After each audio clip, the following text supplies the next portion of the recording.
Jukkasjärvi, Laponie suédoise. 200 kilomètres au-dessus du cercle polaire.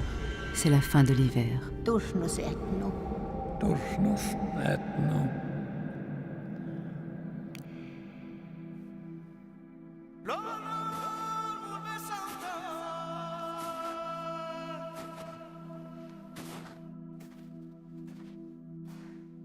À quoi ressemble le fameux Ice Hotel cette année? Je voulais le voir avant que le soleil ne commence son travail de démolition.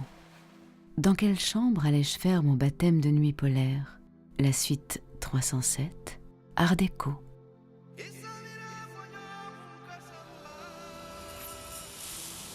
La Between Worlds.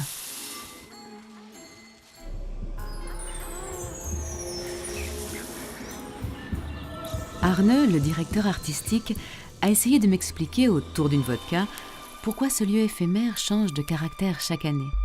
Enfin, autour d'une vodka, plutôt autour de quelques redoutables Fire and Ice. This is a Fire and Ice with a pepper vodka and sour grapefruit liqueur, passion fruit juice and spicy syrup.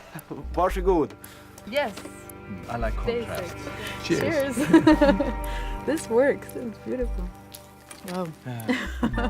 Every year when the Ice Hotel is opening, we say this is the best year. And we said it since I started. This is the best year.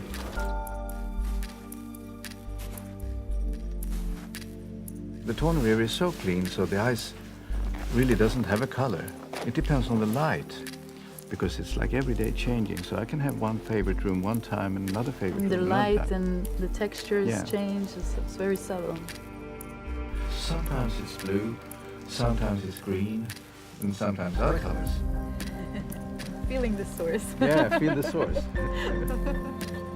Sometimes it's blue, sometimes it's green, and sometimes other colors.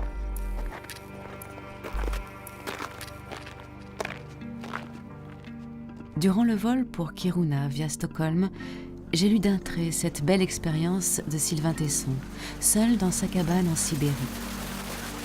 Ce besoin de me libérer des contraintes urbaines me titille aussi sans doute. Dans cette nature, j'ai modestement commencé à le vivre, à en voir la couleur.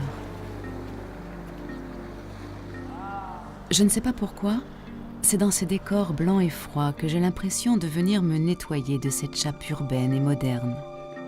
Rester en état de disponibilité. La seule façon de vivre chaque instant, de sentir chaque nuance, de partager les regards, de profiter des sourires. Ici, je commence à récupérer tout ce que me vole la ville, tout ce que me vole mon métier aussi.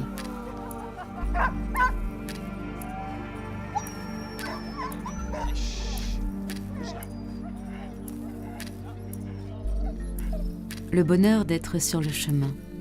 Je savais qu'il fallait que j'aille à la rencontre du peuple sami pour vraiment sentir la vie au plus près de la nature. C'est Majlis et Père qui ont tenté de me raconter, en langue sami, l'hiver en Laponie.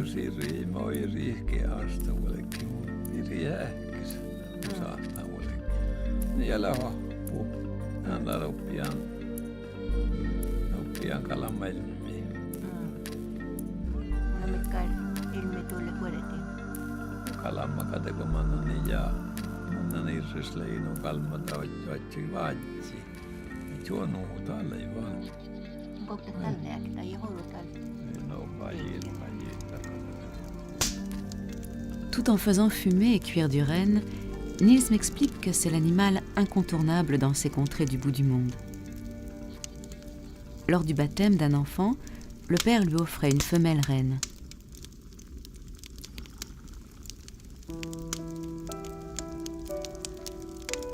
Ce Sami n'a besoin de personne pour vivre. Je regardais ses gestes simples. Il m'a fait l'éloge de la routine en Laponie.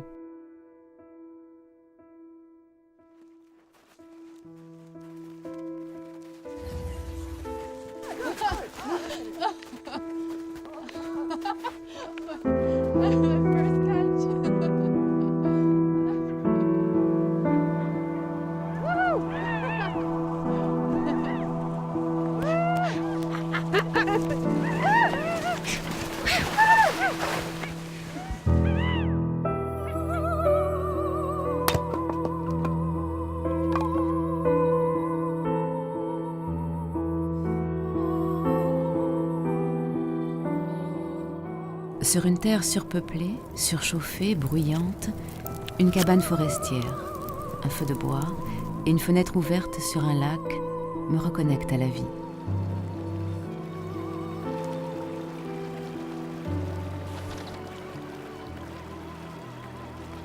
Un pêcheur me confiait que moins on parlait, plus on vivait vieux. Garde un petit espace sacré où tu n'as strictement rien à dire. Se replier dans la forêt, un peu comme on se replie après la bataille. Réapprendre à rester seul, à contre-courant de notre mode de vie. Un trou d'eau fraîche pour réveiller ses sens, des gestes banals qu'on oublie.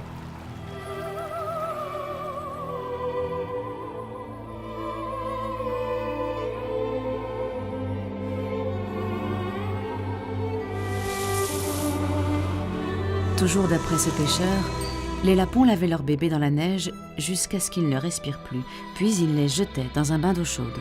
Une tradition pour les endurcir. Il faut dire que dans le coin, ils n'ont pas de médecin.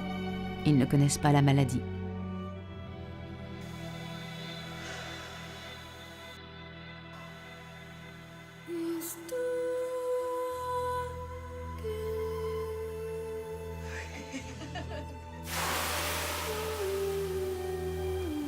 Je suis venue chercher ici une autre idée du luxe, celle de ne plus courir après le temps.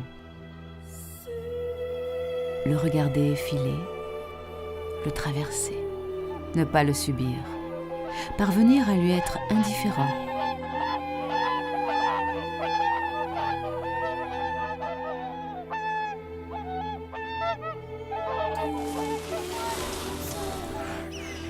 Je commence enfin à perdre mon temps.